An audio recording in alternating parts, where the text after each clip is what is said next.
Hey everybody, Rosie here, doing some updates on the timeline, and I came across a very interesting article from the Putnam Reporter-Dispatch dated August 4th, 1997. I was going to put it on a blog, but thought I'd get on here and just share it with you. The title of the article is Son of Sam, Lone Killer? 20 years later, some look for Berkowitz's accomplices. The article was written by Bill Varner. After 20 years, 3 bullet holes still scar a pane of glass and aluminum siding at 18 Wicker Street in Yonkers, the home of Joaquim and Maria Neto. Their 41-year-old niece, Andrea Ramos, remembers when someone opened fire on the house on Christmas Eve 1976, killing the family's dog. Ramos also recalls the bizarre campaign of terror waged against the Neto family throughout that winter, a Molotov cocktail flung into their front stoop, anonymous phone calls, complaining about the dogs barking, and an unsigned letter about demons in their attic and orgies in their basement. Only after David Berkowitz was arrested, August 10, 1977, did Ramos and the Netos realize that they'd been targeted by the man who later said he terrorized New York City as the Son of Sam. Berkowitz pleaded guilty to killing 6 people and wounding 7 in 8 separate attacks between July 29, 76 and July 31, 77, all while living at an apartment at 35, now 42 Pine Street, less than a block from the Neto's home. I was so scared I wouldn't go out at night, Ramos said. I put my hair up because they said he was shooting people with long dark hair. In a recent letter to Connect suburban newspapers from Sullivan Correctional Facility in Fallsburg, New York, where he is serving a life sentence, Berkowitz said his tragic past is fast becoming a distant memory. That may be true for inmate 78A 1976, who conducts Bible study classes and says he was saved from Satan by Jesus Christ in 1987. But memories of one of the most infamous murder cases in recent U.S. history remain vivid throughout the New York City area, especially in Westchester, where many key events occurred. Indeed, a handful of people who never stopped investigating the Son of Sam shootings say new information may lead to charges against people they say are Berkowitz's accomplices. People have provided information within the last 7 or 8 months, so I expect major developments before the anniversary year is out, said Maury Terry, a freelance writer who has been investigating the case for 20 years. Terry wrote a series of articles in Westchester Rockland newspapers, the predecessor of Gannett suburban newspapers, from 1979 to 1981, saying Berkowitz was part of a satanic cult based in Yonkers with ties to other groups and violent crimes that occurred throughout the nation. Berkowitz at first said he acted alone, on the orders of demons personified by Sam Carr, who lived around the corner from the Netos on Warburton Avenue. Later, Berkowitz told Terry and others that a cult of about 24 men and women planned the Son of Sam crimes, and he pulled the trigger in only 2 of the attacks. Case closed.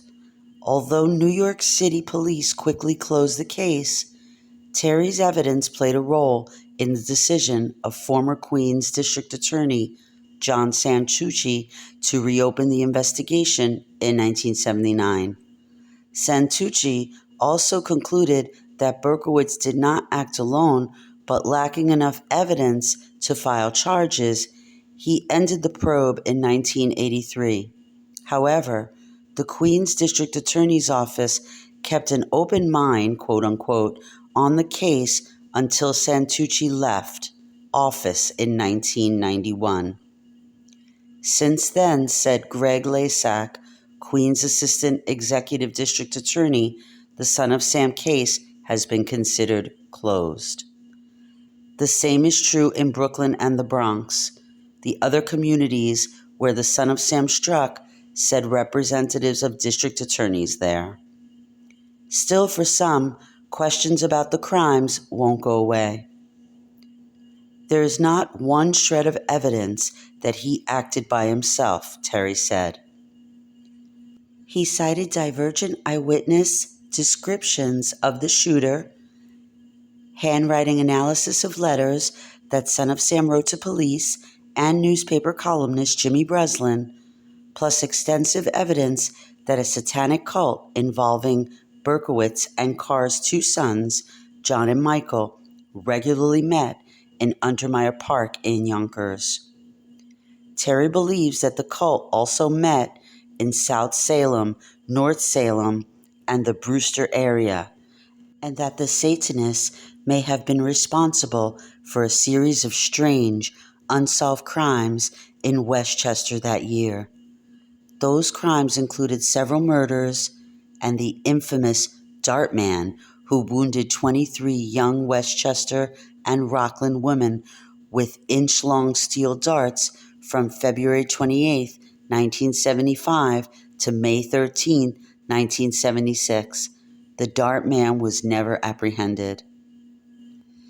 Mike Novotny, a private investigator and former Yonkers police detective who believes in the cult theory, says a law enforcement agency that he would not name asked him within the past year to serve as a consultant on the case.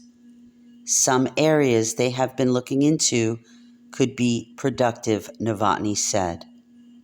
Novotny and Terry refused to identify the source of the new information or the agency investigating the case. He acted alone? Carl Denaro, who was shot in the head as he sat in a parked car in Queens with Rosemary Keenan in October 1976, said he too was told that behind the scenes people are looking into the case. Denaro, now 41 and living in Nassau County, said he's always believed that there was more than one shooter. I'm not looking for justice at this point. To be honest, I'd just like closure, Denaro said. It would be interesting to know who these people are. Despite evidence to the contrary, the official position of the New York City and Yonkers police hasn't changed in 20 years. Berkowitz acted alone.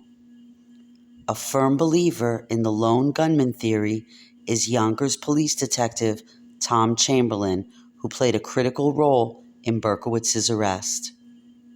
Chamberlain and his partner, Pete Intervallo, who also is still with the Yonkers police force, were investigating a threatening letter that Berkowitz wrote to Jack Cassara, his landlord in New Rochelle, in early 1976, plus reports of other dead dogs in Yonkers. They were looking for Berkowitz when New York City police called to say his car had been ticketed in Brooklyn the same night and in the same area where Stacy Moskowitz became Son of Sam's last verified victim. New York and Yonkers police quickly identified Berkowitz as a prime suspect, and he was arrested the next day. He acted alone. The cult theory is a crock, Chamberlain said. I know because the New York police told me that Berkowitz knew things they never let out that only the killer would know. Queens resident John Deal, who was in a car with Christine Freund when she was shot to death in Forest Hill, Queens on January 30th, 1977, was asked to look at pictures of possible suspects in the shooting as recently as 1989. But Deal is also convinced that Berkowitz was a lone gunman. The NYPD did a thorough job, said Deal, now 50 and manager of Martin's Lounge in Queens. Deal was unhurt in the attack, said it was very fresh in his mind. It's like it happened yesterday, he said. I talk about it with people all the time because you can't live with it inside. If you do, you'll die. Other survivors of the Son of Sam attacks, as well as their families, refuse to comment. Some have never fully recovered from the attacks or remain bitter that Berkowitz did not get the death penalty. No one named. Meanwhile, the man also known as the 44 caliber killer because he wielded a 44 caliber Charter Arms Bulldog revolver turned 44 in June. He's been in prison in Fallsburg since 1987 and works 6 hours a day, Monday through Friday, as the prison chaplain's clerk. He's paid $6.25 a week.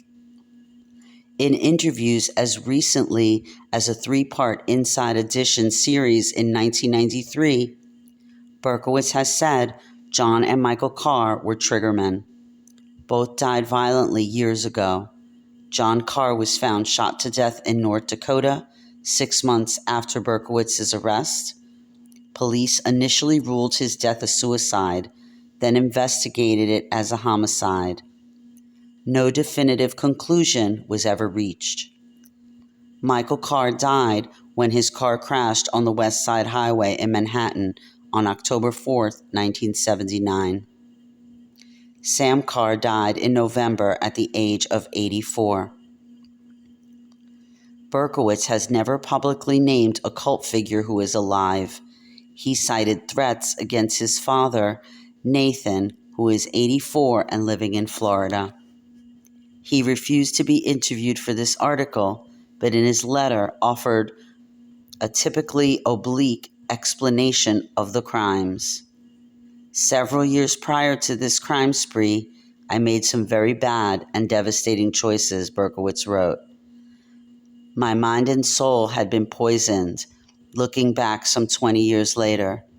I believe with all my heart, and I am convinced without a doubt, Satan had completely taken over my mind and body. Berkowitz, who added that God has forgiven him, will be eligible for parole August 5th, 2002. So again, this was 20 years after the arrest, but it was dated 1997, so of course it's 27 years plus that. I found it interesting because several key players chimed in, and it was pretty cool for me to hear both sides. Victim that feels that there were others involved, and then a victim who seemed pretty definitive that Berkowitz was lone gunman. Interesting to hear chime in from Yonkers. You know, we had an ex-cop, Novotny, who believed in the cult theory, and then Chamberlain, who thought it was nonsense. So it's kind of cool just to get the different perspectives. Anyhow, this article will be available on the timeline, and if you have any questions or comments, please leave them in the comments section. Thanks for listening.